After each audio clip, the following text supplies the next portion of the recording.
కర్ణాటకలోనే కాదు 21 states 9 union territories లో కూడా అతనే rowdy. He is the biggest criminal. He is the biggest businessman. This is the biggest national issue.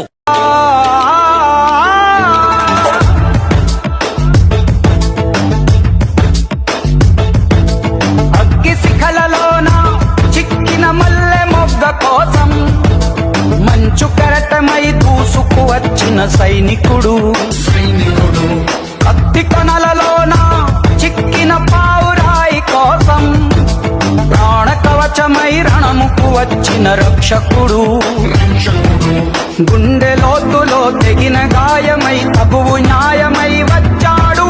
కంచు కోటలో రాకుమారి పెదవంచులపై చిరునవ్వవుతాడు. వీడే వీడే నీ తక్షణ రక్షణ లక్ష్యకుడే. వీడే వీడే నీ లక్షల సైన్యం